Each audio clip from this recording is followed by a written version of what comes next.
Welcome to Around the Weird. Here's your host, the museum curator of the strange and unusual, Mr. Nothing. Thank you, mysterious voice, and welcome back to Around the Weird, a booktube channel where I talk about all the unusual and out of the ordinary literature that I have found in my travels. Today, I don't want to talk about one specific book, but rather I want to do my usual end of the year sort of look back at the 10 dopest, in my words, books that I've read in 2023. I had a very good year for books. I think probably the best since I started this channel. And these books came from varied sources as well. I read them I read them on my Kindle. I read graphic novels. I read manga. I read physical books. I still love to read physical books, but I feel like I get through books faster on my Kindle. I don't know why that is, but I'm hoping to still read physical books. Like, it seems like there's a mixture of all of that going on. And of course, short stories as well. There's even a short story on this list because it was so high quality. It kind of stuck with me throughout the year. Another kind of measuring stick, especially when I read stuff pretty early in the year. I feel like it sticks to my mind and whatnot. So everything else has to kind of compete with that and be like, is it as great as this? Is it better than this? Which might be an unfair standard to have, but I don't know. It's up to those other books to be good. I'm not holding any book's hand, which is a weird statement to say. But in addition to reading books, I also watched movies. I think we started in May or June, me and Strike the Sun MD Lucas.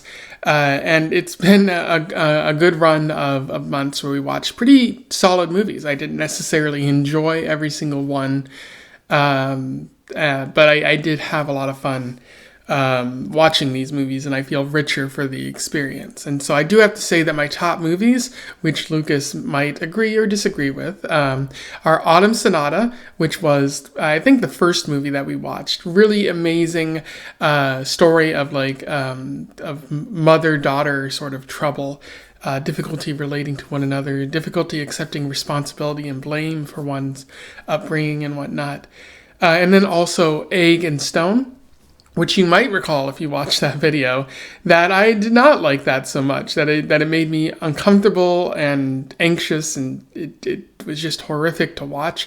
And, I think that's the nature of the movie. I think it's a really good movie for what story it's trying to tell. And even if it makes me uncomfortable, I have to say it's probably like the intended effect. And so the art does what the art is trying to do, and it does it very well. So I have to commend that.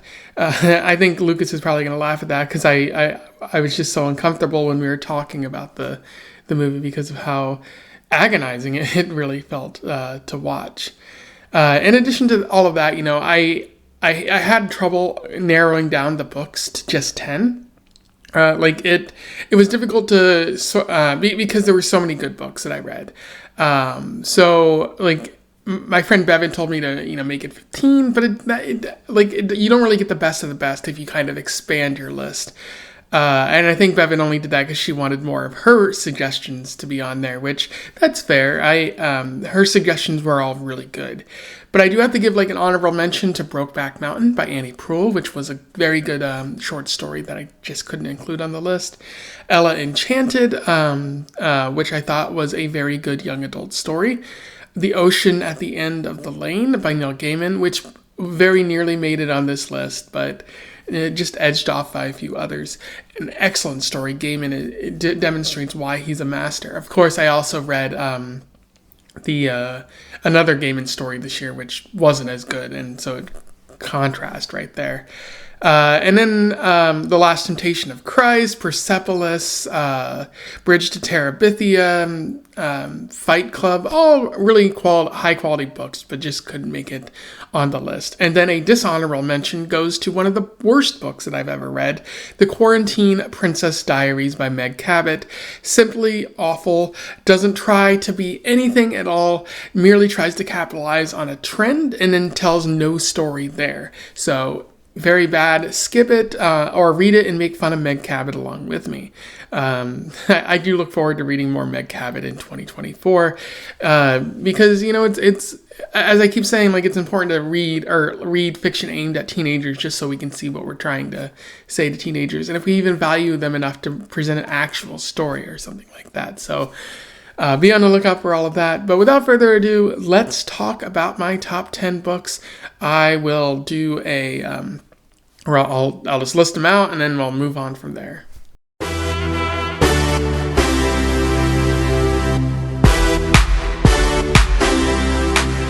So the first book on my top 10 is Robert E. Lee is Dead by Danielle Evans.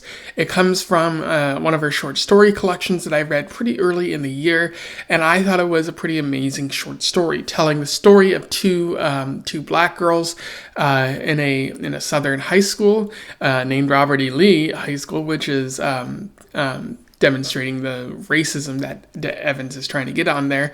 But like, one of the girls is book smart, the other girl doesn't care so much about it.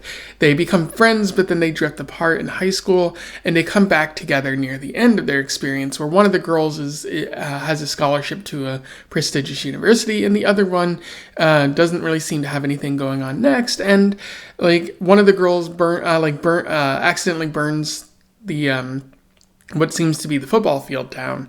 And the girl who isn't book smart tells her friend to run, and the underlying implication is like, you're going to do something better. I don't want to drag your life down. And so the guilt and the question of whether that was the right thing to do, it fills this short story, and I think Danielle Evans tells a really compelling story in the short time that she's given. So it really stood out to me in a sea of other quality short stories, but one that I think if you were going to seek a short story out from anything that I've talked about, let it be Robert E. Lee is Dead. So the second book on my list is another one that comes from a pretty early point in the year, the kind of measuring stick, and that is Lolita by Vladimir Nabokov. As I said in the video that I made, Nabokov does a great job of presenting this awful human being who believes himself to be like the greatest thing to happen in Dolores's or Lolita's life, but he actually ruins everything about her. A lot of people say that Lolita is a glorification of pedophilia, or the barely legal kind of mindset. But it's actually a condemnation of people like Humbert, who ruins Dolores's entire life. He's partially responsible for Dolores's mom to die. He takes her out of school and on a road trip where he sexually abuses her for years. And then at the end of everything, she runs away, but she ends up with a man who doesn't really deserve her and is further kind of abusing her and mentally and sexually. And it's very unfortunate, but Humbert can't really see that he's the problem. And in doing that, Nabokov is very damning of this person. And anyone who says otherwise obviously hasn't read the book, or maybe has only seen the movies, which might not be the best adaptations. But the way that Nabokov weaves this story and presents the most awful human being alive, and just utterly portrays how he's so, within himself and unable to see the world for what it is pretty fascinating. So I definitely recommend that one too. Number 3 is a bit cheating, because it is the entire Berserk series that I've read so far by Kentaro Miura. And so that's going up to volume 7. I have bought volume 8. I'll probably read it in 2024 along with hopefully the rest of the series.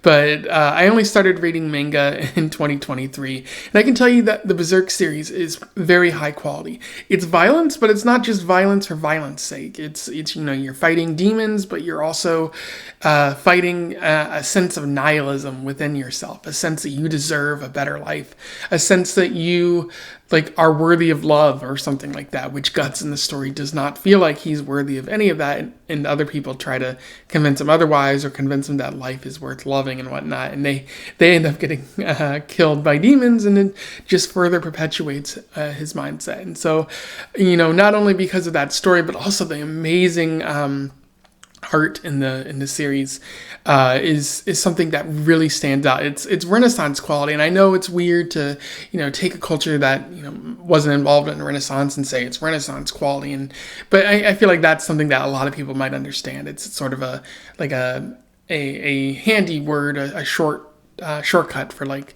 saying it's high quality art, but it's high quality art, really amazing. And how Kintaro Miura manages to write a lot of violence or a lot on a page, but still make it noticeable and unique, and you can tell what's happening is pretty good. So a very amazing manga series that belongs on this list. Number 4 is The Parable of the Sower by Octavia Butler. A very amazing story. One that felt very timely because in the 90s, Butler was writing about climate catastrophe and the issues of homelessness and disease and all of that. And it feels like she was kind of projecting into the year in which we currently live, where we're dealing with COVID, a lot of homelessness, income inequality in general, and gated off communities that try to protect themselves from the horrors of the outside world, even though those horrors will soon seep in. But besides, the amazing sort of like connectedness between the now and when she was writing, which she was really just projecting what she saw back then. Like the characters are very interesting, and the underlying message of the need for compassion and community in general in these hard times, that's a really powerful message. That's something I can really get behind, and so I really enjoyed reading The Parable of the Sower. Number 5 is Independence by Chitra Divakaruni, which is something that came near the end of the year. This was a book club read for my book club with Bevan. I thought it's a story about Indian independence and three sisters who live in that time, and they're dealing with love and family and death. And I thought it was a very powerful story, sort of getting at the underlying themes of the idea of independence and saying, does it apply to women? But more so than that, like, does it apply to the community? Because there's people in power who want to divide Muslims and Hindus, but you can't allow that to happen. You have to stay strong as a community in order to protect for the issues that hurt community members the most. Kind of getting at the messages of what Gandhi was talking about, and also touching on colonialism a little bit, but the sort of psychological storytelling there of the three sisters trying to navigate love and even competing for love in some cases, it really touched me and moved me, and I think that's what you want art to do, and so I feel like Independence was one of the better books of 2023. Number 6 is actually No Country for Old Men by Cormac McCarthy. I believe last year I put Blood Meridian on the list, and it was very much deserved. No Country for Old Men was slightly less than Blood Meridian, but I feel like that's because Blood Meridian is such high quality that like nothing can really compete with it. So, but like No Country for Old Men is still very good. It has a very powerful story, a very violent story about a hitman trying to reclaim some money, and some commentary on choice and about whether this country was always this violent, sort of giving into the conservative mindset of saying America was better once. But as the characters show, especially in the movie, this country was not better once. This country has always been hard on people, as they say in the story.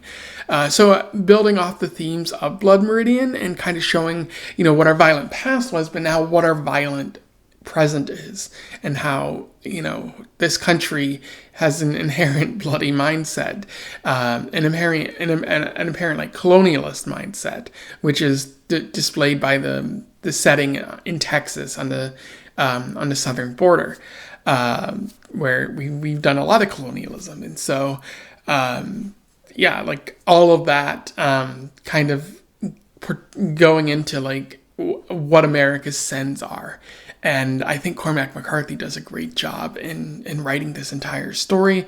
And I can't wait to read more McCarthy in 2024. Number 7 was also an early read. This is Fun Home by Alison Bechdel.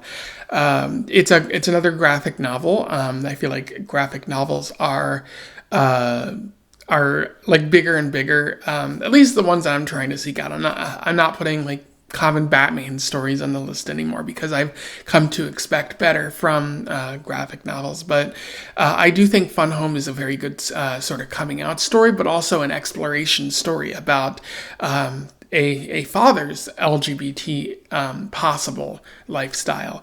Bechdel's talking about her own father, but he died. It might have been suicide. It might not have been, and she's trying to sort of understand her own gender sexual awakening through her father, who might have also been gay, but he never said that stuff out loud. And so a lot of it is maybe projecting, which Bechdel kind of notes, but a lot of it is sort of just trying to figure out those who we didn't know before. Those who are related to us, the people who are kind of mysteries in our life and our family. And I feel like a lot of reason why I related to this so much is because my dad died pretty recently, and I feel like I didn't know him too much, that there was a lot of mystery to my own father. Maybe not in the same way as Bechdel, but in terms of just trying to understand the people who raised us and never feeling like we don't get enough time to do that, and because of our own personal problems and whatnot. But Fun Home was a pretty amazing story, and I recommend it if you're looking for a high quality graphic novel, but also a high quality sort of memoir. Number 8 on my list is Swamp Thing, Volume 5 by Alan Moore. I feel like I could have chosen any volume of Swamp Thing that I read this year, or even the entire series, but I do feel that Volume 5 in particular stood out to me, because in this, Abby is arrested for having sex with Swamp Thing, and Swamp Thing lays siege on Gotham City where she's being held, and Alan Moore has an opportunity to talk about Batman and how he's sort of a tool for the fascist police state, and he does that very effectively in the story. But the ending is also pretty amazing. I feel like I'm not spoiling much, because if you it's not a big spoiler, but Abby and Swamp Thing are reunited, but because the police and the government were working with Lex Luthor, they're able to develop a weapon that can properly destroy Swamp Thing. And so he's vaporized in front of Abby. It's a horrific scene. Even watching it, you feel the sort of terror in Swamp Thing's voice as he's experiencing something he's never experienced before. And it's a pretty solid entry into the series. Volume 6 is even more cool, I think, cooler in terms of the sort of sci-fi feel to the stories. Alan Moore does a great job of it, but Volume 5 kind of stood out to me as a better story, talking about eco-terrorism or eco-fascism as well. So be sure to check out the Swamp Thing series if you haven't done so already. Number 9 on this list is Passing by Nella Larsen. Passing is a very psychological story about two women who are black but can pass as white because of their biracial histories, and I thought it was a very good exploration of race and the idea of passing, but also of the sort of psychological sadness of thinking that your husband is cheating on you with this woman you just met. And not being able to ever prove it, but feeling like it's true. And then the ending of the story, where, again, another spoiler, where the narrator kind of pushes this woman out of a window, or maybe doesn't, it's left ambiguous, but the grief that she feels because no one saw her, but she knows what she did. It feels like a huge climax in an otherwise very good story of really going the extra mile, because the story was really good, but I kept wanting there to be a big oomph, and the ending was that big oomph. So definitely check out Passing if you haven't done so. And number 10 is Members Only by Samir Pandaya. Members Only is a story of a community club member, an Indian community club member, who is in a community or a tennis club with a bunch of white people, and it sort of explores elements of race and racism and the whole idea of cancel culture, but how it mostly only applies to non-white individuals, because this character is talking about some themes of anti-Americanism and stories and whatnot, and he's just someone calls him out on this, but no one calls any of the other professors who talk about that out. It's just Samir because he's Indian and he's perceived as being anti-racist or being anti-American, and that creates an entire hubbub. And it's like there's so much racism and whatnot going on in the world and discrimination, but it's only the people of color who are held to a higher standard that white people are never really held to. And then like the underlying threat of genocide and racial violence, mixed with the narrator's own story about how he lived in India and he saw violence between Hindus and Muslims. And how that can very well be a possibility for America if we don't address our underlying racial history. That it's always there and it could always explode into something more horrific. I think Pandya does a great job of exploring all of that, and especially in this timely period right now where we're trying to confront these ideas, but some people are pushing it away. I feel like it really stands out to me as a much needed story to talk about. Anyway, those are the 10 dopest books that I read in 2023. What do you think of the list? Are you interested in reading any of these books that I listed? Do you have any recommendations for me in 2024? If you have any of these comments to make, let me know in the comments below. I would love to hear from you and have a discussion about the high quality books. Otherwise, don't forget to like, share, and subscribe so that other people might find out about these books if they don't already know. Also, join the Discord in the description below if you want to have further conversations about books or other types of media. And until then, I wish you the best of luck in your weird and book reading travels. Farewell.